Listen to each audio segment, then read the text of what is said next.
चलिए पहले फटाफट से ये कंसेप्ट एक बार रिवाइज कर लेते हैं कि जैसे ये प्रिज्म है, प्रिज्म की लेफ्ट हैंड साइड पे, जस्ट अ सेकेंड, प्रिज्म की लेफ्ट हैंड साइड पे यहाँ पे लेफ़्ट वाली सरफेस पे लाइट जो है वो इंसिडेंट हो रही है और ये राइट वाली सरफेस से लाइट जो है वो इमर्ज हो रही है, बाहर निकल रही है। तो जिस सरफेस से लाइट इंसिडेंट हो रही है और जिस सरफेस से लाइट इमर्ज हो रही है, उन दोनों साइड्स के बीच में जो एंगल है that is called as angle of prism या फिर रिफ्रैक्टिंग एंगल ऑफ प्रिज्म, उसे हम कहते हैं। ठीक, तो बेटा इस साइड पे जब लाइट गिरी तो एंगल ऑफ इंसिडेंस था मान लो आई, तो फिर रिफ्रैक्शन हुआ। प्रिज्म पे जब लाइट गिरी तो क्या हुआ, रिफ्रैक्शन हुआ और लाइट जो है वो अपने रास्ते से कुछ डेविएट हुई, इधर की तरफ गई। तो पहला जो एंगल ऑफ रिफ्रैक्शन है इस सरफेस में प्रिज्म के अंदर की तरफ, वो है मान लो R1। फिर लाइट जब राइट हैंड साइड वाली सरफेस पे पहुंची तो एंगल ऑफ इंसिडेंस जो है राइट वाली सरफेस पे वो मान लिया R2। तो लाइट जब बाहर जिस एंगल से निकली उसे हमने स्मॉल e से डिनोट किया एंगल ऑफ इमरजेंस। ठीक, लाइट अपने रास्ते से, ऐसा करने के दौरान लाइट अपने रास्ते से टोटल जितने एंगल से डेविएट हुई that is called as angle of deviation. Light का ओरिजिनल रास्ता ऐसा था, ऐसा होना चाहिए था, बट गई कहाँ, ऐसे कहीं गई है, इधर कहीं जा रही है। तो जो नेट एंगल से जो डेविएट हुई है that is called as simply angle of deviation. Mu से मैं यहाँ पे रिप्रेजेंट कर रहा हूँ रिफ्रैक्टिव इंडेक्स प्रिज्म का। तीन छोटी छोटी सी बातें आपको यहाँ पर प्रिज्म के सवालों में ध्यान रखनी है, क्या कि ये जो एंगल ऑफ रिफ्रैक्शन है R1 एंड R2, इनका जो सम होता है वो A के बराबर आता है। सिंपल ज्योमेट्री है 9/10 वाली, A के बराबर आता है एंगल ऑफ प्रिज्म के बराबर। नेट एंगल ऑफ डेविएशन जो आता है वो आता है I angle of incidence plus E angle of emergence minus A angle of prism. तीसरी बात जो प्रिज्म में आपको याद रखनी है, देखो अगर घुमा फिरा के क्वेश्चन आ गया, आपको समझ में नहीं आ रहा कि कौन सा फॉर्मूला लगाएं, तो समझ जाना वो क्वेश्चन सिर्फ और सिर्फ स्नेल्स लॉ पे बेस्ड होगा और कुछ नहीं। स्नेल्स लॉ के अलावा और कोई नई चीज़ उसमें इस्तेमाल करने के लिए नहीं कह रहा होगा। रिफ्रैक्शन ही है बेसिकली, पढ़ क्या रहे हो, रिफ्रैक्शन ही तो पढ़ रहे हो। तो सारी चीज़ें आनी तो यहीं से है, जो भी कंडीशन आती है आती तो सब यहीं से है। ये बेसिक है रिफ्रैक्शन का, है ना, ऐसे समझ लो। पहली कंडीशन जो आपको प्रिज्म में याद रखनी है बेटा कि condition of no emergence. Condition of no emergence का सिंपल सा मतलब ये है कि लाइट को किसी भी एंगल ऑफ इंसिडेंस पे डालो, लाइट को किसी भी एंगल ऑफ इंसिडेंस पे डालो, लाइट जो है वो प्रिज्म के अंदर ही ट्रैप हो जाए, लाइट जो है वो प्रिज्म के अंदर ही ट्रैप हो जाए, बाहर नहीं निकल पाए।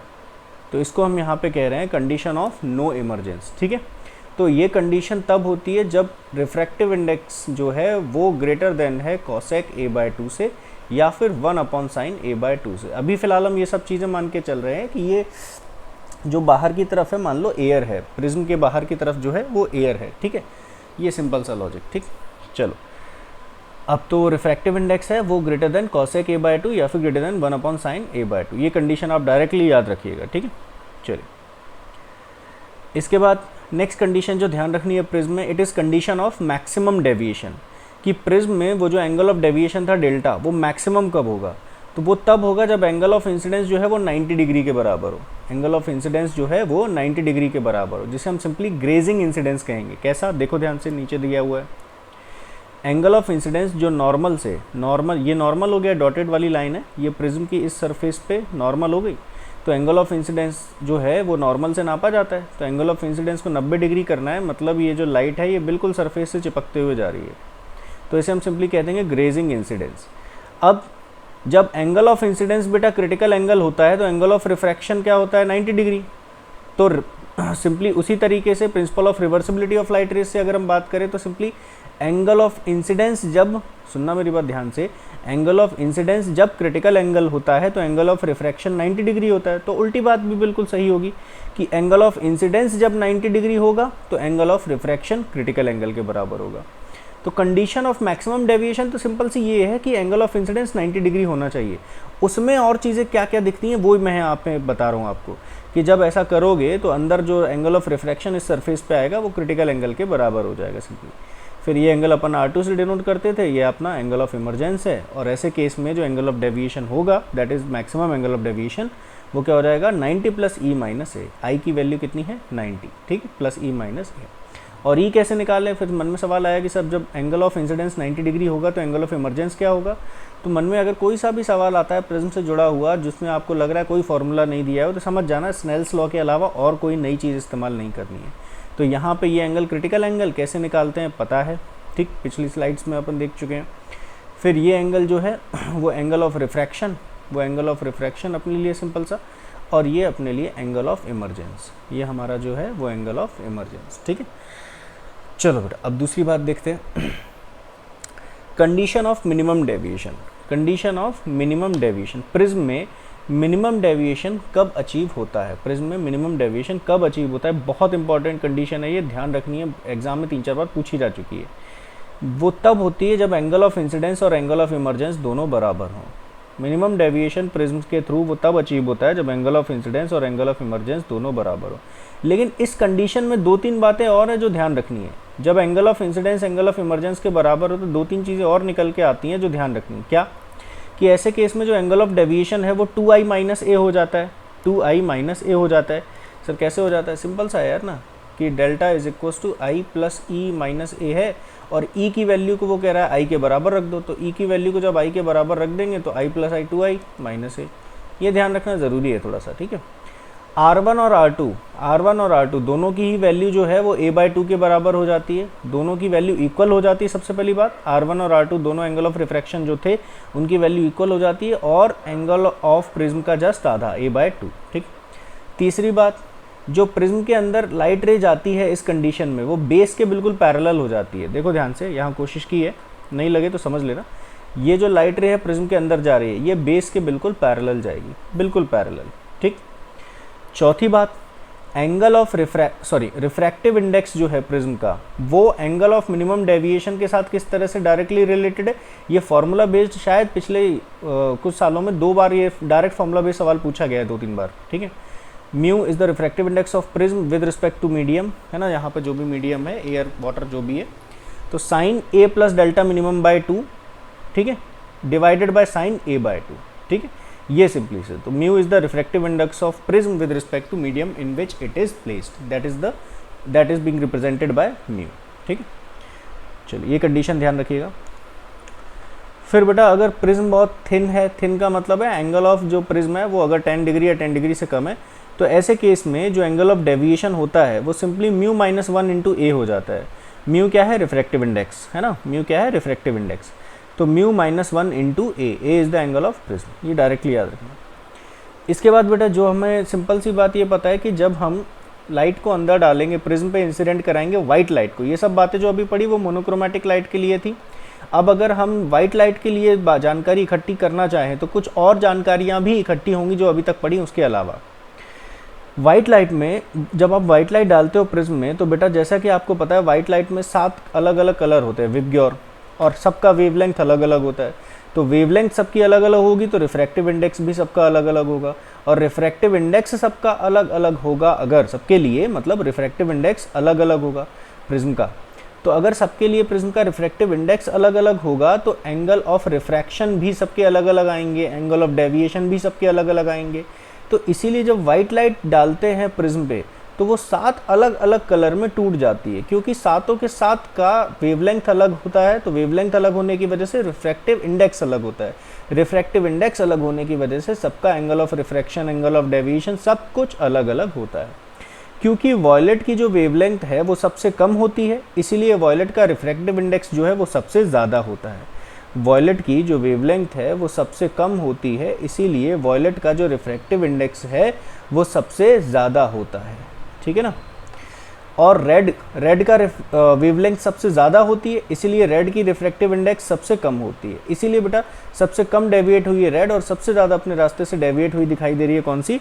वॉयलेट। ठीक है, चलिए, तो ये जो वाइट लाइट आप डालते हैं ये 7 अलग अलग कलर्स में यहाँ पर आपको डिस्पर्स हुई मिलती है, इसी को हम सिंपली बोल देते हैं डिस्पर्जन। इसी को हम सिंपली क्या बोलते हैं? डिस्पर्जन। ठीक, अब ध्यान से देखो, ये वॉयलेट लाइट जो यहाँ पे निकल रही है ना, ये अगर प्रिज्म नहीं होता, अगर प्रिज्म नहीं होता तो ये ओरिजिनल लाइट का ये डायरेक्शन था, ये ओरिजिनल डायरेक्शन होना चाहिए था, बट क्योंकि यहाँ पे प्रिज्म है तो प्रिज्म में सातों कलर में तोड़ दिया है वाइट लाइट को, तो इधर उधर सारे कलर दिख रहे हैं। तो बेटा ये जो वॉयलेट वाली लाइट है ये अपने ओरिजिनल पाथ से जितने एंगल से डेविएट हुई है that is being represented by delta we, और ये रेड वाली जो है वो ओरिजिनल पाथ से जितने से डेविएट हुई है that is being represented by delta R. ठीक, तो डेल्टा वी और डेल्टा वी डेल्टा आर से क्यों बड़ा वो मैंने आपको बता ही दिया, क्योंकि वॉयलेट सबसे ज़्यादा डेविएट हुई, क्योंकि रिफ्रैक्टिव इंडेक्स सबसे ज़्यादा था, रेड सबसे कम डेविएट हुई क्योंकि रिफ्रैक्टिव इंडेक्स सबसे रेड का कम था, वेवलेंथ सबसे ज़्यादा थी इसलिए, ठीक। तो डेल्टा वी और डेल्टा आर का जो डिफरेंस है उसे हम सिंपली क्या कहते हैं, एंगुलर डिस्पर्जन। डेल्टा वी और डेल्टा आर के डिफरेंस को हम सिंपली क्या कहेंगे, एंगुलर डिस्पर्जन। और जब हम वैल्यूज़ वगैरह पुट करेंगे बेटा तो थिन प्रिज्म के लिए, वैसे हमें पता है कि थिन प्रिज्म के लिए डेल्टा कितना होता है, μ-1 इंटू ए, ये लिख रखा है। तो जब ये लॉजिक, ये एंगुलर डिस्पर्जन वाला फॉर्मूला जब हम थिन प्रिज्म में लगाएंगे, डेल्टा की वैल्यू μ-1 इंटू ए पुट करेंगे, अब वॉयलेट का रिफ्रैक्टिव इंडेक्स अलग होगा, रेड का रिफ्रैक्टिव इंडेक्स अलग होगा। तो इस फॉर्मूले को जब आप पुट करोगे तो वॉयलेट के लिए अलग और इस फॉर्मूले को पुट करोगे रेड के लिए अलग। ए तो सब में दोनों का सेम रहेगा, प्रिज्म तो सेम ही है ना, लेकिन रिफ्रैक्टिव इंडेक्स है वो अलग अलग होगा। तो जब ये वैल्यू पुट करेंगे तो एंगुलर डिस्पर्जन निकल के आता है μv माइनस μr इंटू ए। μv मतलब वॉयलेट का रिफ्रैक्टिव इंडेक्स, r मतलब रेड का refractive index, and A is the angle of prism. उसके बाद नेक्स्ट टर्म जो याद रखना होता है बेटा, that is dispersive power. Dispersive power ये W ओमेगा जो कहना चाहे उससे डिनोट करते हैं यहाँ पे। और डिस्पर्सिव पावर होता क्या है, angular dispersion divided by mean deviation. अब एंगुलर डिस्पर्जन का क्या मतलब था, delta we minus delta R. अब ये मीन डेविएशन का क्या मतलब है वो मैं बताता हूँ। जैसे वॉयलेट और रेड का एंगल ऑफ डेविएशन दिया हुआ है, तो इन दोनों का आप एवरेज निकाल लो तो that is called as mean deviation. Mean मतलब एवरेज ही है। तो वॉयलेट और रेड का अगर एंगल ऑफ डेविएशन दिया हुआ है तो मीन का मतलब है उन दोनों का एवरेज। और अगर बेटा वॉयलेट और रेड का ना दे के येलो का दे दिया होता एंगल ऑफ डेविएशन, तो मीन डेविएशन जो होता वो सिंपली हम येलो का एंगल ऑफ डेविएशन के बराबर मान लेते हैं, है ना। वॉयलेट का और रेड का एंगल ऑफ डेविएशन ना देकर बाई चांस अगर मान लो येलो का दे रखा है तो येलो का एंगल ऑफ डेविएशन और कंसिडर्ड मीन डेविएशन हम इक्वल लेके चलेंगे, ठीक है। फिर उसके बाद जब हम delta we minus delta R वाला फॉर्मूला जो अभी पढ़ा हमने वो पुट करेंगे तो यहाँ से, और मीन डेविएशन में भी फिर वही फॉर्मूला लगाएंगे थिन प्रिज्म वाला μ-1 इंटू ए। तो डिस्पर्सिव पावर का जो फॉर्मूला है वो ये निकल के आता है μv minus μr upon mu mean minus 1, ठीक है। तो यहाँ पे अब म्यू मीन का क्या मतलब है, मीन रिफ्रैक्टिव इंडेक्स का फिर से वही वॉयलेट और रेड का एवरेज, नहीं दिया है तो फिर येलो का, ठीक। चलो, तो एक जो प्रिज्म होता है बेटा, जब एक प्रिज्म पे आप लाइट गिराओगे तो वो डेविएट भी कर देता है और डिस्पर्स भी कर देता है। वाइट लाइट गिराओगे तो डिस्पर्स भी करेगा, ठीक। तो हमें कुछ ऐसी कंडीशंस जाननी थी जिनमें डिस्पर्जन ना हो या डेविएशन ना हो। तो ऐसी दो कंडीशंस यहाँ पर लिखी हुई हैं, जिसमें से पहली ये है कि deviation without dispersion. Deviation without dispersion की कंडीशन हमें अचीव करनी है। तो ये समझ में आ रहा था सिंगल प्रिज्म से तो होना नहीं है, सिंगल प्रिज्म है तो वो डिस्पर्स तो करेगा, ठीक। तो इसके लिए क्या किया गया, एक प्रिज्म के आगे एक और इन्वर्टेड प्रिज्म लगा दिया गया। ये इसको देसी भाषा में तुम सिंपली ऐसे समझ सकते हो कि ये माइनस माइनस क्या हो जाएगा, प्लस, ऐसे समझ लो, ठीक है। तो पहले वाले प्रिज्म का जो इफेक्ट है वो दूसरा वाला उसके काउंटर कर रहा है, कुछ इस तरीके की गणित है, समझो, ठीक है। तो पहले वाले जहाँ पे लाइट इंसिडेंट हुई ये क्राउन प्रिज्म कहते हैं या क्राउन ग्लास, और फिर ये दूसरे वाले को फ्लिंट ग्लास या फ्लिंट प्रिज्म। आपने वाइट लाइट डाली, आप चाहते हो डिस्पर्जन ना हो। डिस्पर्जन ना होने का मतलब है वाइट डालो बाहर वाइट ही मिले, तो कुछ ऐसा पिक्चर बनना चाहिए, ठीक है। वॉयलेट इंडिगो दो ही ड्रॉ कर दी, बाकी सारी ड्रॉ करने की ज़रूरत नहीं है। तो वाइट डालो वाइट ही निकले, डेविएट हो चलेगा बट डिस्पर्स ना हो, डिस्पर्शन ना हो। डिस्पर्जन का मतलब है वाइट डालो वाइट ही निकले, ठीक। तो इसकी जो बेटा कंडीशन अचीव होती है नेट डिस्पर्जन ज़ीरो होने की, जब नेट डिस्पर्जन ज़ीरो पुट करते हैं तो कंडीशन जो निकल के आती है वो ये निकल के आती है, A dash equal to minus A N V minus N R upon N dash V minus N are dash. यहाँ पर ए डैश क्या है, ए डैश है बेटा angle of prism flint glass का, ए क्या है angle of prism crown glass का, एन वी क्या है, एन वी है रिफ्रैक्टिव इंडेक्स वॉयलेट का पहले वाले का। देखो जिसके आगे डैश लगा है उसका मतलब फ्लिंट वाले की वैल्यू है, और जिसके आगे कोई डैश नहीं लगा है उसकी मतलब है जानकारी क्राउन की है, ठीक है। तो एन वी और एन आर क्या है, refractive index for violet and red of crown glass. N v dash and n are dash क्या है, refractive index of violet and red for flint glass, ठीक है। तो जिसके आगे डैश लगा है मतलब फ्लिंट के लिए है, और जिसके आगे डैश नहीं लगा है वो क्राउन के लिए, ठीक। तो ये कंडीशन डायरेक्टली याद रखनी है, कोई बहुत बड़ा सवाल आता नहीं है, डायरेक्ट कंडीशन बेस्ड सवाल पूछते हैं वो लोग, ठीक है। तो बस फॉर्मूला डायरेक्टली याद रखो, आपका काम बन जाएगा। नेक्स्ट, अच्छा इसी में एक और कंडीशन जो निकल के आती है डिस्पर्जन ना होने की, वो ये निकल के आती है ओमेगा 1 ओमेगा 2 मतलब डिस्पर्सिव पावर पहले वाले का डिवाइडेड बाय डिस्पर्सिव पावर दूसरे वाले का equal to minus delta 2 upon delta 1। Delta 2 मतलब इसका फ्लिंट वाले का मीन डेविएशन, डेल्टा 1 मतलब क्राउन वाले का मीन डेविएशन। 1 मतलब पहला वाला और 2 मतलब दूसरा। तो पहला अपना कौन सा था, क्राउन, दूसरा अपना कौन सा, फ्लिंट। ठीक, तो इसको भी, ये भी कंडीशन है डिस्पर्जन ना होने की। अच्छा, इसको कंडीशन ऑफ एक्रोमैटिज्म भी कहते हैं। डिस्पर्जन ना होना इसको एक्रोमैटिज्म भी कहते हैं। डिस्पर्जन ना हो इसको कंडीशन ऑफ एक्रोमैटिज्म भी कहेंगे। ठीक, फिर दूसरी कंडीशन जो आपको याद रखनी है बेटा वो है डिस्पर्जन विदाउट डेविएशन। अब क्या चाहिए, अब ये चाहिए कि डिस्पर्जन होता है होने दो, कोई दिक्कत नहीं है, बस अब डेविएशन नहीं चाहिए, बस अब डेविएशन नहीं चाहिए। तो आपने लाइट डाली तो वो चाहता है कि वॉयलेट और रेड में बाहर निकल रही है, निकले, कोई दिक्कत नहीं। वाइट लाइट डाली थी, वाइट ना मिले, अलग अलग कलर मिले, कोई दिक्कत नहीं, बट नेट डेविएशन 0 होना चाहिए। तो जब नेट डेविएशन इन दोनों प्रिज्म का मिला के जब नेट डेविएशन 0 पुट करते हैं बेटा, तो जो कंडीशन निकल के आती है वो ये निकल के आती है, a' equal to -a mu -1 upon mu dash -1। यहाँ a' का मतलब है दूसरे वाले प्रिज्म यानी कि फ्लिंट ग्लास का एंगल ऑफ प्रिज्म, a का मतलब है क्राउन वाले का एंगल ऑफ प्रिज्म, म्यू का मतलब है पहले वाले यानी कि क्राउन वाले का mean refractive index, mu dash का मतलब है दूसरे वाले का मीन रिफ्रैक्टिव इंडेक्स। ठीक है, ये ध्यान रखें। तो कंडीशन बिना विदाउट डेविएशन की जो कंडीशन है वो ये हो गई, ये बिना डेविएशन की कंडीशन हो गई कि प्रिज्म से, दोनों प्रिज्म से मिला के नेट डेविएशन कितना हो, 0। और फिर ऐसी सूरत में डिस्पर्जन कितना होता है वो डायरेक्टली ये याद रखना, delta omega minus omega dash.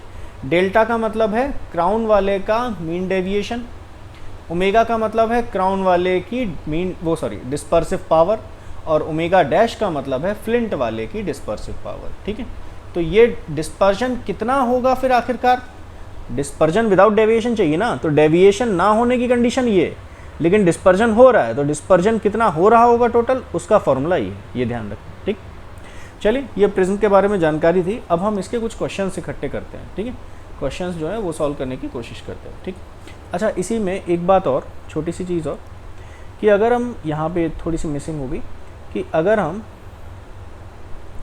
Prism का, सिंगल प्रिज्म का एंगल ऑफ डेविएशन और एंगल ऑफ इंसिडेंस के बीच में ग्राफ बनाते हैं तो वो ग्राफ कैसा आता है वो भी एक बार याद कर लेते हैं।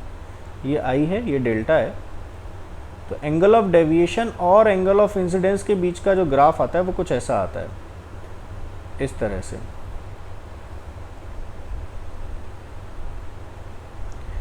जैसे देखना ध्यान से,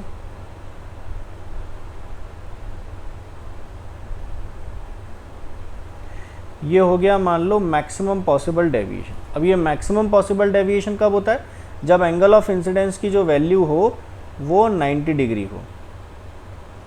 कितनी हो, 90 डिग्री। एंगल ऑफ इंसिडेंस जो हो वो कितना हो, 90 डिग्री हो। तो ऐसे केस में एंगल ऑफ इमरजेंस जो है वो मिनिमम होता है, एंगल ऑफ इमरजेंस जो है वो मिनिमम होता है। ठीक है, अब हुआ है क्या कि जैसे आपने सिंपली प्रिज्म में क्या करते हो, देखो ध्यान से, जैसे यहाँ पे आपने 30 डिग्री पे लाइट डाली, ठीक है, और लाइट जो है बाहर 60 डिग्री पे निकली, एंगल ऑफ इमरजेंस 60, एग्जाम्पल ले रहा हूँ। ठीक है, तो डेल्टा जो आपका आया वो कितना आया, 60 + 30 - a। अब अगली बार क्या करो, अगली बार लाइट यहाँ से डालो 30 डिग्री पे, लाइट यहाँ से डालो 30 डिग्री पे, यहाँ से, तो यहाँ से एंगल ऑफ इमरजेंस कितना आ जाएगा, एंगल ऑफ इमरजेंस यहाँ से 60 डिग्री आ जाएगा। तो फिर से आपका जो डेल्टा आएगा वो सिंपली फिर से कितना आएगा, 30 + 60 - a। 90 - a पहले था, 90 - a बाद में है।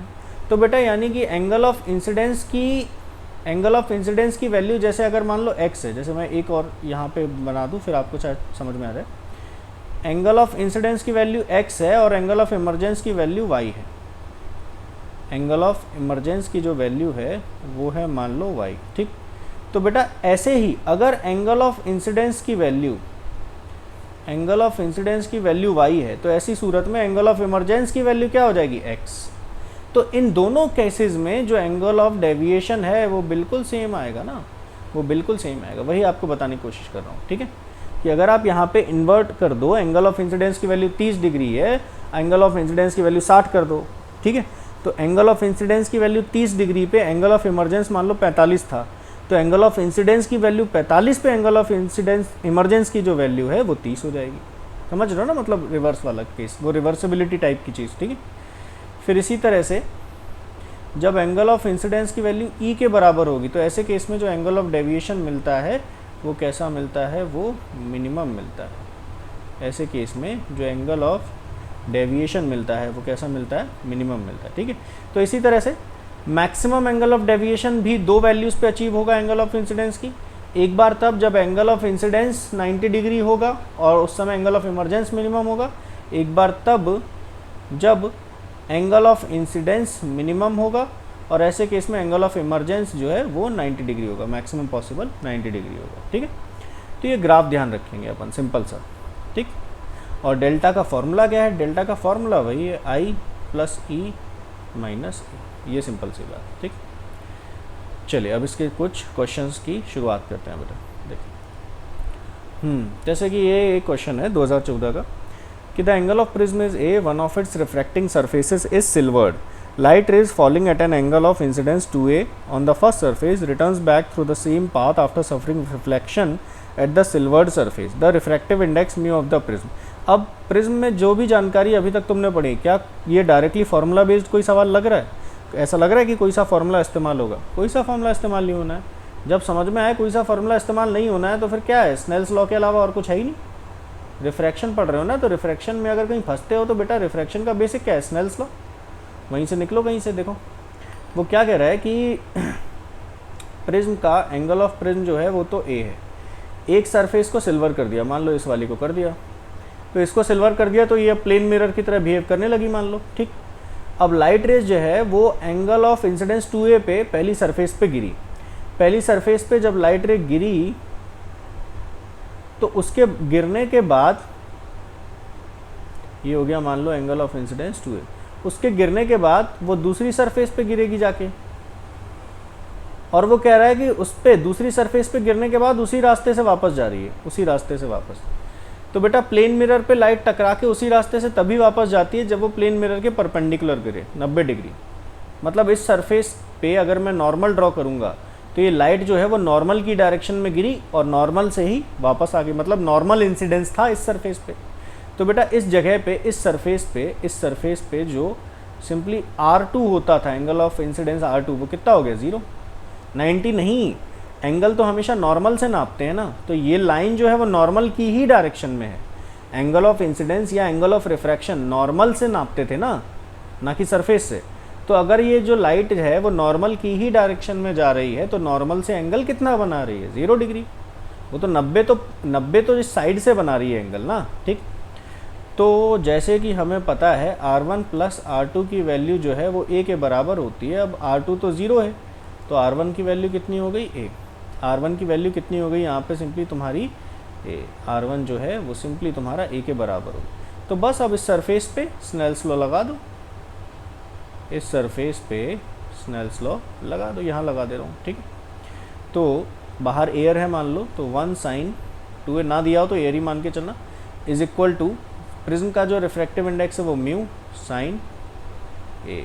तो साइन 2a को ले सकते हो आप 2 sin a cos a is equal to mu sine ए।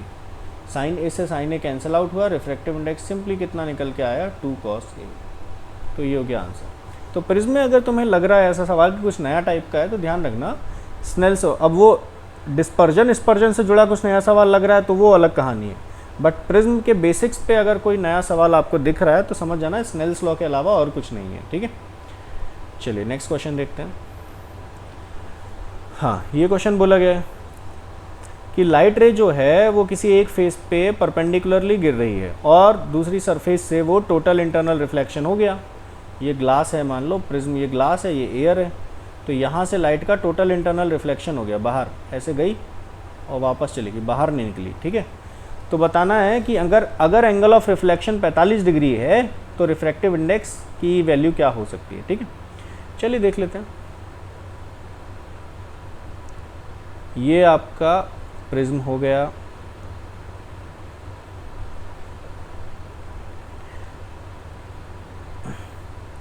ये लाइट गिरी यहाँ पे, ये हो गया नॉर्मल,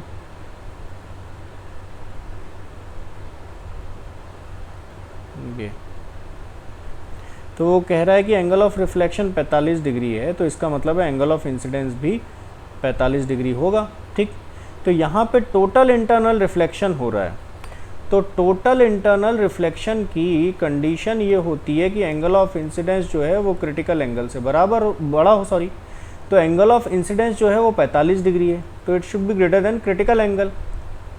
अब क्रिटिकल एंगल का फॉर्मूला क्या होता है, साइन इनवर्स ऑफ मीडियम का रिफ्रैक्टिव इंडेक्स, नहीं दिया है तो एयर मान लेंगे, एयर दिया क्या है ये, मतलब नहीं क्या दिया, दिया ही है, ग्लास एयर इंटरफेस, मीडियम का refractive index divided by light जहाँ से निकल रही है, जहाँ पे से आ रही है वहाँ का रिफ्रैक्टिव इंडेक्स, तो प्रिज्म के अंदर है ना लाइट, तो प्रिज्म का रिफ्रैक्टिव इंडेक्स, तो 45 degree should be greater than sign inverse of, अब एयर का कितना होता है 1, प्रिज्म का कितना बोल रहा है वो n, ठीक। तो यहाँ से आप साइन 45 ऐसे लिख सकते हो, साइन 45 ग्रेटर देन 1/n, तो n should be greater than 1/sin 45, तो n should be greater than 1/1/√2, तो n should be greater than √2। So answer is a, ठीक है, कि रिफ्रैक्टिव इंडेक्स जो है वो √2 से बड़ा है, ठीक। चलिए नेक्स्ट क्वेश्चन देखते हैं। तो इसमें भी कोई प्रिज्म का डायरेक्ट फार्मूला था क्या, ये प्रिज्म का सवाल ना होके ये सिंपली टोटल इंटरनल रिफ्लेक्शन या क्रिटिकल एंगल का सवाल था, समझ गए ना। चलिए फिर से ये क्वेश्चन पढ़िए, एम्स 2009 और AIPMT 2015 में आया हुआ है, सिंपल सा क्वेश्चन है।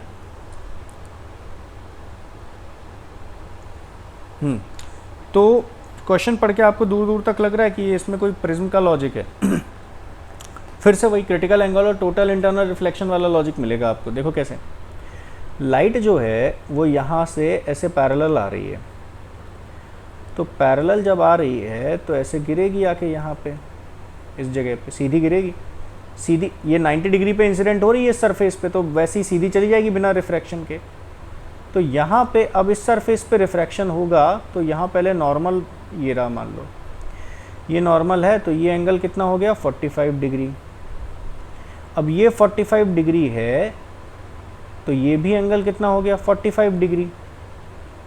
तो इसका मतलब है इस सरफेस पे जो एंगल ऑफ इंसिडेंस है वो 45 डिग्री है, वो 45 डिग्री है, ठीक।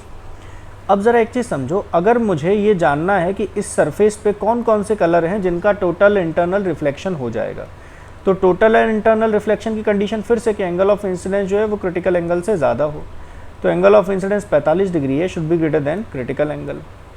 तो 45 degree should be greater than critical angle का मतलब sign inverse of refractive index air divided by prism. तो यहाँ पे फिर से वही वाला logic, 1/√2 less than refractive index air का 1 अपॉन प्रिज्म का मान लो n है, तो n should be greater than √2, ये तो पुराना वाला ही अभी जस्ट किया था, तो n should be greater than √2 की वैल्यू 1.414। तो बेटा जिनका रिफ्रैक्टिव इंडेक्स जो है वो 1.414 से बड़ा है, 1.414 से बड़ा है, वो उन रेज का क्या हो जाएगा, total internal reflection, total internal reflection हो जाएगा। मतलब वो जो रेज हैं या वो जो कलर हैं वो अंदर ही ट्रैप हो जाएंगे, वो अंदर ही ट्रैप हो जाएंगे, समझे ना, वो वाले जो कलर हैं वो अंदर ही ट्रैप हो जाएंगे, इनका क्या हो गया टोटल इंटरनल रिफ्लेक्शन हो गया, जिनका रिफ्लेक्टिव इंडेक्स 1.414 से बड़ा है। तो ध्यान से देखो, ग्रीन का कितना दिया हुआ है 1.44, ब्लू का कितना दिया है 1.47, तो इसका ये मतलब है ग्रीन और ब्लू का क्या होने वाला है टोटल इंटरनल रिफ्लेक्शन, वो प्रिज्म में अंदर ही चले जाएंगे। तो बाहर कौन सी निकलेगी, बाहर जो है वो सिर्फ और सिर्फ रेड वाली निकलेगी, सिर्फ और सिर्फ रेड वाली निकलेगी, समझ गए ना। तो इसीलिए आंसर क्या हो जाएगा, separate part of red colour from the green and blue colour, ठीक है, तो ए वाला आंसर हो जाए। चलिए नेक्स्ट क्वेश्चन देखते हैं। इस क्वेश्चन में क्या दिया हुआ पढ़िए एक बार कि a ray PQ incident on the refracting face BA is refracted in the prism BAC, ठीक है, रिफ्रैक्शन हुआ as shown in figure।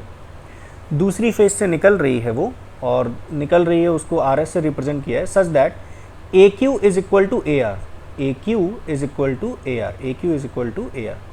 Angle of prism है 60 degree, refractive index of prism है √3, द एंगल ऑफ डेविएशन पूछ रहा है, ठीक।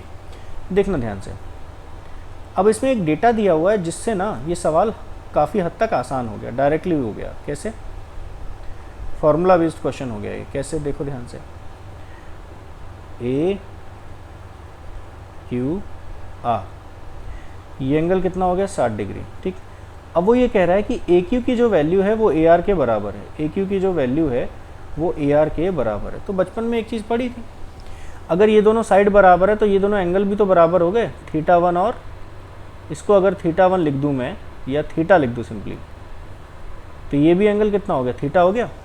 तो ये वाली जो रे है वो कुछ इस तरह से जा रही है कि ये दोनों एंगल बराबर हो गए। अब जब ये दोनों एंगल बराबर है, थीटा और थीटा, ये दोनों थीटा थीटा है, तो बेटा यहाँ पे जो एंगल ऑफ रिफ्रैक्शन बनते थे R1 और R2 वो भी तो बराबर हो गए फिर। तो R1 और R2, तो ये पता है, ये तो मैं घुमा फिरा के ये क्वेश्चन कह रहा है कि ये कंडीशन ऑफ मिनिमम डेविएशन का सवाल है। घुमा फिरा के ये बात बोल रहा है वो, घुमा फिरा कर वो ये बात बोल रहा है कि कंडीशन ऑफ मिनिमम डेविएशन है। डायग्राम देख के नहीं लग रहा कि यहाँ पे देखो, यहाँ पे ये जो रे है QR वाली और BC वाली, ये एक दूसरे के पैरेलल नहीं है। BC सरफेस, QR वाली रे और BC सरफेस एक दूसरे के पैरेलल नहीं है, जो कि मिनिमम डेविएशन में होता है ये, ठीक है। बट फिर भी वो घुमा फिरा के ये बात कह रहा है कि जो ये क्वेश्चन है वो सिंपली किसका है, कंडीशन ऑफ मिनिमम डेविएशन का क्वेश्चन है, कंडीशन ऑफ मिनिमम डेविएशन का ये क्वेश्चन है। ठीक, चलिए अब सुनिएगा। तो जब ये कंडीशन ऑफ मिनिमम डेविएशन का क्वेश्चन है तो क्यों ना इसे फिर डायरेक्टली सॉल्व कर लिया जाए, इसको फिर डायरेक्टली सॉल्व कर लिया जाता है। कैसे? कंडीशन ऑफ मिनिमम डेविएशन में क्या होता है, कंडीशन ऑफ मिनिमम डेविएशन में रिफ्रैक्टिव इंडेक्स जो है वो क्या होता है, sine A plus delta minimum by 2 divided by sine A by 2। बस ये फॉर्मूला लगाओ और आप सिंपली आंसर निकालो। चलिए ठीक, जस्ट एक सेकेंड।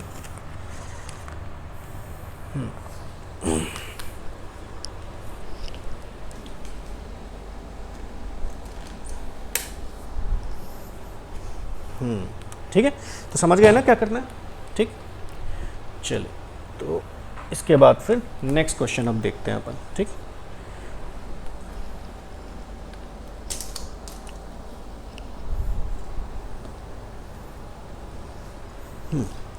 तो नेक्स्ट क्वेश्चन जो है हमारा, जस्ट अ सेकेंड, हाँ नेक्स्ट क्वेश्चन पढ़िए। थोड़ा सा ये क्वेश्चन थोड़ा सा मैकेनिकल है, किस तरह से देखते हैं।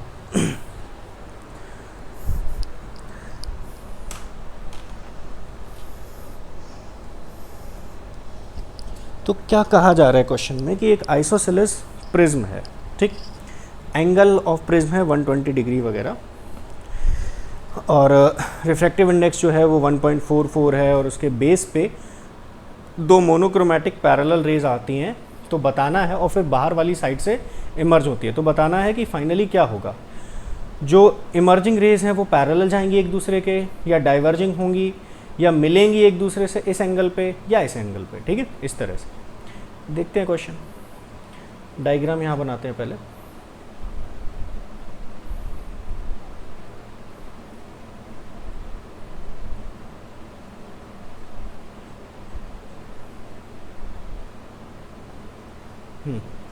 आइसोसेलेस है, आइसोसेलेस है, ये दोनों साइड बराबर दिख रही है ना। ठीक, चल अगर ये आइसोसेलेस है तो सिंपल मैथमेटिक्स से अपन क्या कर सकते हैं कि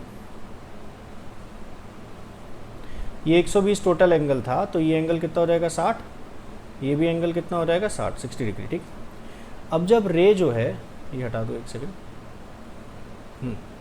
अब जब रे जो है वो यहाँ से तो सीधी जाएगी, यहाँ कोई रिफ्रैक्शन नहीं, सीधी जाएगी, ऐसे ऐसे सीधी जाएगी, तो ये हो गया नॉर्मल, नॉर्मल मतलब 90 डिग्री वाला लाइन। तो ये एंगल 60 डिग्री है, तो ये भी कितना हो गया 60 डिग्री हो गया, ये 60 डिग्री है, तो ये लाइन और ये येलो वाली और ये डॉटेड लाइन पैरेलल, ये 60, तो ये भी 60, तो फिर ये नीचे वाला कितना, मतलब कि ये वाला कितना, ये 30 डिग्री। तो यहाँ से अब लाइट जो है वो प्रिज्म के अंदर आ चुकी है, प्रिज्म से एयर में जाएगी, तो जब डेंसर से रेयर में जाए तो अवे फ्रॉम द नॉर्मल मुड़ती है, तो ऐसे कहीं चली गई मान लीजिए, इस तरह कहीं, थोड़ा सा और आगे बनाते हैं,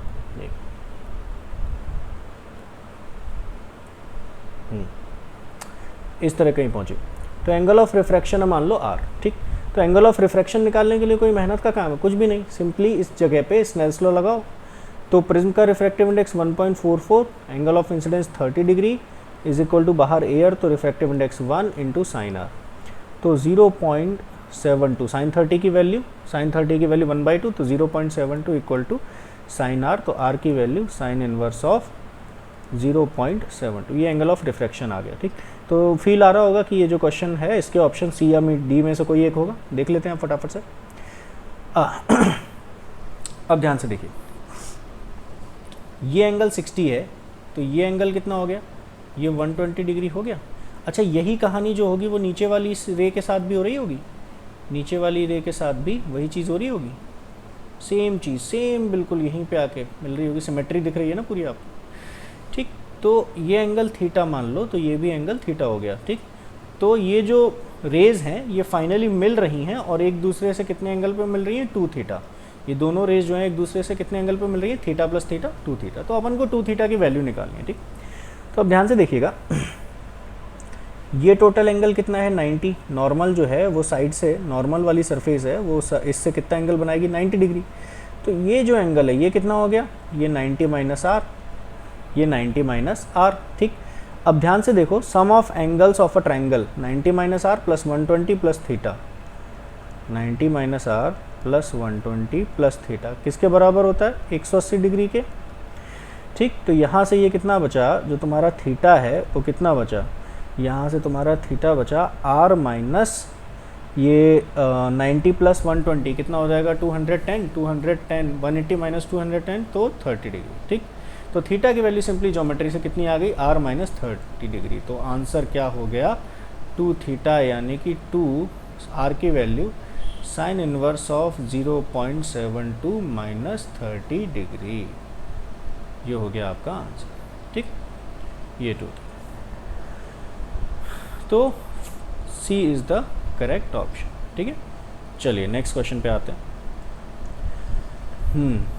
for a prism of refractive index √3 the angle of minimum deviation is equal to angle of prism, the angle of prism. ये तो डायरेक्टली फॉर्मूला भी सवाल है, mu is equal to sine A plus delta minimum by 2 divided by sine A by 2।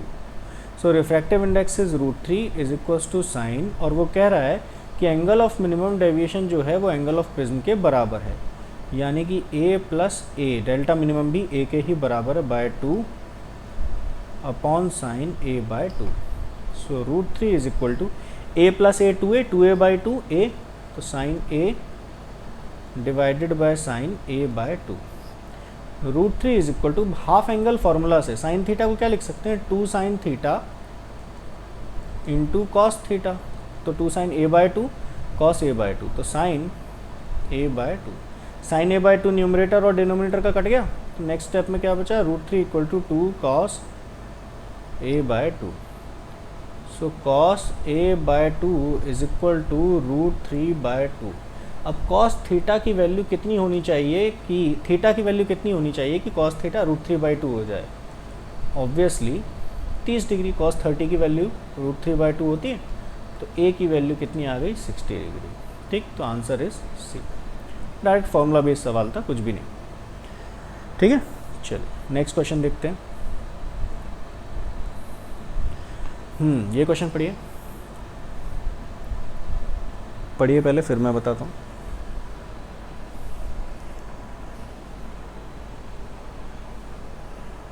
पढ़िए, देखो उसने ये बोला है कि अगर एक प्रिज्म पे लाइट डालते हो, वो प्रिज्म कौन सा है, P, तो ऐसे केस में मिनिमम डेविएशन हो रहा है।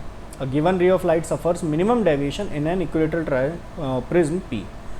सिर्फ P में लाइट डालें, सिर्फ P में, तो मिनिमम डेविएशन की कंडीशन अचीव हो रही है, मिनिमम डेविएशन की कंडीशन अचीव हो रही है।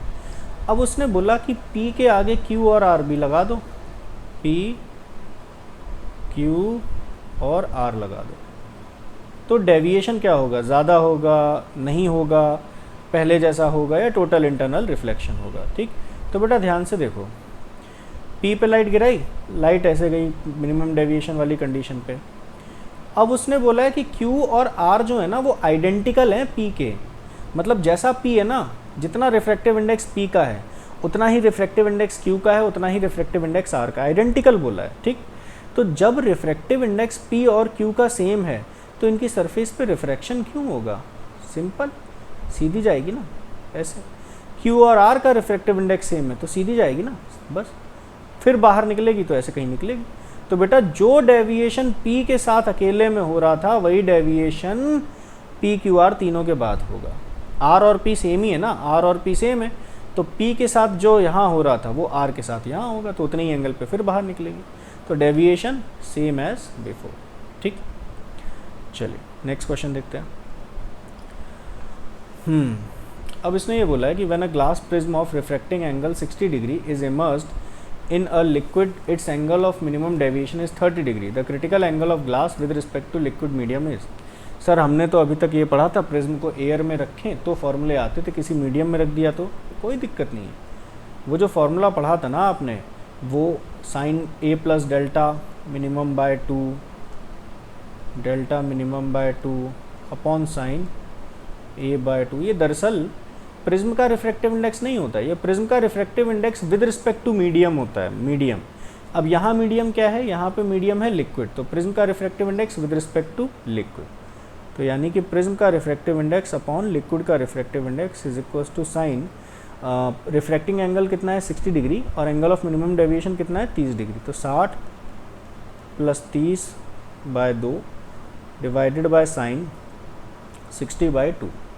तो प्रिज्म का डिवाइडेड बाय लिक्विड का is equal to 60 plus 30 90, 90 by 2 45 divided by sine 30।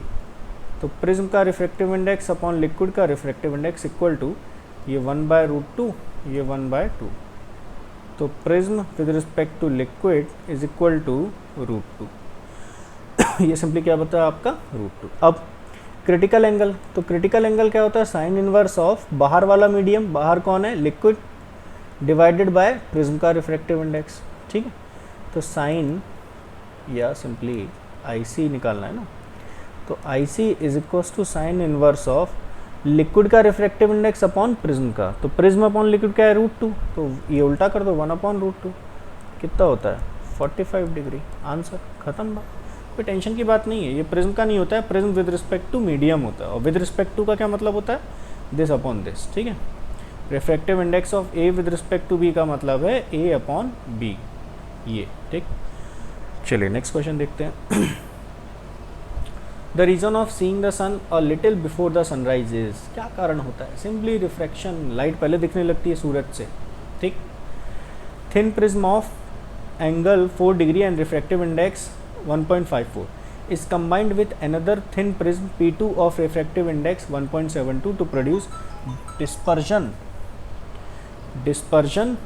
without deviation of mean ray। तो एंगल ऑफ P2 क्या होना चाहिए, डायरेक्टली कंडीशन बेस्ड सवाल है, डायरेक्टली डिस्पर्जन विदाउट डेविएशन का डायरेक्टली कंडीशन बेस्ड सवाल है, समझ गए ना ये चीज़। तो डायरेक्टली आप वैल्यू रखो यहाँ पे, कोई तकलीफ ही नहीं है। ठीक है, ये सिंपली क्या था अपना A' is equal to -A mu -1 upon mu dash -1। ठीक है, तो अब वो क्या कह रहा है कि एंगल ऑफ प्रिज्म एक का कितना 4 डिग्री और उसका रिफ्रैक्टिव इंडेक्स कितना है 1.454, दूसरे का 1.72 है अगर रिफ्रैक्टिव इंडेक्स, तो फिर उसका A' कितना होगा, एंगल ऑफ प्रिज्म कितना होगा। तो A' into refractive index 1.72 -1 is equal to A, angle of prism 4, refractive index उसका कितना है 1.54 -1, तो A' इंटू 0.72 इक्वल टू 4 0.54।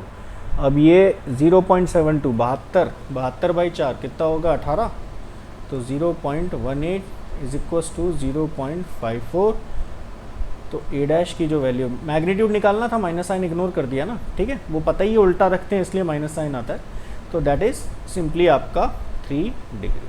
ठीक, 54/18 3 टाइम्स, तो 3 डिग्री। ठीक है, तो डायरेक्टली फॉर्मूला बेस्ड सवाल।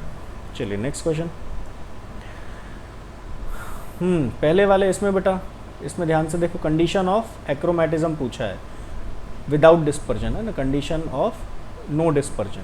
तो याद रखो एक कंडीशन ये आई थी ना, ω1 upon ω2 is equals to -Δ2 upon Δ1। ठीक है, तो Δ2 की जगह Δ1 और Δ2 की जगह उसने डेल्टा और डेल्टा डैश रिप्रेजेंट कर दिया। ये D और D' या डेल्टा और डेल्टा डैश एक ही चीज़ है ना, वो ध्यान रखना चाहिए। तो कौन सी कंडीशन आ जाएगी वो देखो, अब ट्राई करो, ठीक। फिर ये फिर से वही क्वेश्चन है बेटा, a अपॉन a डैश, आपको क्या बताना है, प्रोड्यूस डिस्पर्जन विदाउट डेविएशन। तो डायरेक्टली ये तो कंडीशन ही पूछ ली है, ठीक है, मैच करो आंसर। नेक्स्ट क्वेश्चन ये देखो थोड़ा सा, two beams of red and violet colours are made to pass separately through a prism. Prism का एंगल ऑफ प्रिज्म कितना है, 60 डिग्री।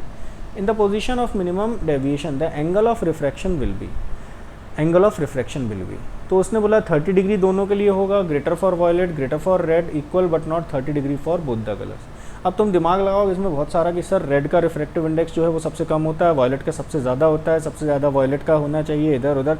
भाई साहब कुछ नहीं होने वाला, मिनिमम डेविएशन की कंडीशन में जो एंगल ऑफ रिफ्रैक्शन है वो सिंपली a/2 हो जाता है। तो 60/2 दोनों के लिए 30 डिग्री ही आंसर है, नहीं तो कर लो फिर, अगर तुम्हारा मन ना माने तो फिर आप यहाँ पे सॉल्व करके देख लो, यही आंसर आएगा फिर से। नेक्स्ट क्वेश्चन, प्रिज्म का जो रिफ्रैक्टिंग एंगल है वो a है, और रिफ्रैक्टिव इंडेक्स जो मटेरियल है प्रिज्म का वो है cot a/2। तो एंगल ऑफ मिनिमम डेविएशन पूछा है, ये भी सवाल डायरेक्टली फॉर्मूला बेस करते हैं, यहाँ से कर रहा हूँ, ठीक है। तो mu is equals to sine a plus delta minimum by 2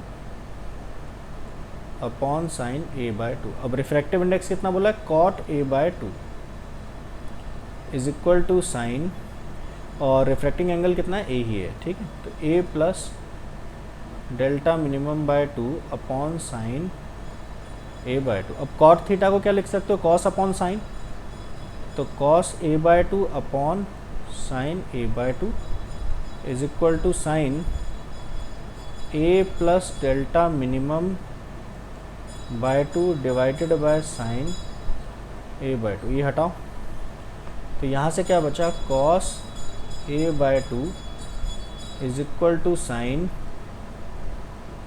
a plus delta minimum by 2, ठीक। अब cos थीटा को आप सिंपली क्या लिख सकते हो, cos थीटा को यहाँ पे आप सिंपली लिख सकते हो sine, just a second, sine 90 minus theta, sine 90 plus theta is equal to sine a plus, एक second just, sine a plus delta minimum by 2। यहाँ से साइन दोनों तरफ है, हटाओ, ऐसे काट नहीं देते, लॉजिक से समझो, एंगल दोनों बराबर होंगे ना यहाँ पे, ठीक है। तो 90 plus a/2 is equal to a/2 plus delta minimum by 2। तो यहाँ से जो तुम्हारा आंसर आया वो सिंपली अब देख, चलो ये क्वेश्चन देखो, इसमें बोला गया है कि यहाँ पे रेड और वायलेट कलर जो हैं वो अलग अलग प्रिज्म से डाले गए, मतलब एक ही प्रिज्म से अलग अलग बार डाले गए, ठीक। एंगल ऑफ प्रिज्म 60 डिग्री था। तो पूछा है कि मिनिमम डेविएशन की पोजीशन में एंगल ऑफ रिफ्रैक्शन कितना होगा, 30 डिग्री होगा दोनों के लिए, वायलेट के लिए ज़्यादा होगा, रेड के लिए ज़्यादा होगा, या फिर इक्वल तो होगा बट 30 नहीं होगा। तो बेटा अब तुमने दिमाग अगर यहाँ लगाया कि रेड का जो रिफ्रैक्टिव इंडेक्स है वो वायलेट से कम होता है क्योंकि वायलेट की वेवलेंथ जो है वो कम होती है वगैरह वगैरह, तो वहीं निपट गए तुम। सिंपल सी बात है कि चाहे रेड डालो एक बार, चाहे अलग बाद में फिर वायलेट डालो, एक बार रेड डालिए और फिर एक बार वायलेट डालिए, अलग अलग करके, है ना। तो वो ऐसे केस में मिनिमम डेविएशन में जो एंगल ऑफ रिफ्रैक्शन है वो आता तो a/2 ही है ना। तो 60/2 30 डिग्री दोनों के लिए इक्वल और 30, पहला आंसर, कोई उसमें गणित नहीं लगानी है। चलो नेक्स्ट क्वेश्चन देखो। अब इसने बोला है कि प्रिज्म का जो एंगल ऑफ प्रिज्म है वो a है और रिफ्रैक्टिव इंडेक्स है cot a/2। तो एंगल ऑफ मिनिमम डेविएशन कितना होगा, तो ये भी समझ में आ रहा होगा, डायरेक्टली फॉर्मूला बेस्ड सवाल है, sine a plus delta minimum by 2 upon sine a/2। तो म्यू इज इक्वल टू यहाँ से, अच्छा रिफ्रैक्टिव इंडेक्स कितना बोला है, cot a/2, तो cot को मैं cos theta upon sine theta के टर्म्स में लिख देता हूँ, cos a/2 upon sine a/2 is equal to sine a plus delta minimum by 2 divided by sine a/2। अब साइन a/2 काट दो, cos थीटा है, cos थीटा को अपन क्या लिख सकते हैं, साइन 90 माइनस थीटा ना, तो 90 minus a/2 is equal to sine A plus delta minimum by 2, ये लिख सकते हो। अब ध्यान से देखो, दोनों तरफ साइन साइन है तो मतलब अंदर के एंगल भी बराबर होंगे सिंपली, तो यहाँ कर रहा हूँ। तो यहाँ से 90 minus A by 2 is equal to A by 2 plus delta minimum by 2। तो delta minimum by 2 is equal to, ये ए बाय 2 को उधर भेज दो, तो 90 माइनस ए, तो delta minimum is equal to 180 minus 2a। तो कौन सा आंसर हो गया? बी। तो मैकेनिकल क्वेश्चन था, डायरेक्ट फॉर्मूला बेस्ड, कोई लॉजिकल उसमें कुछ भी नहीं था, ठीक है।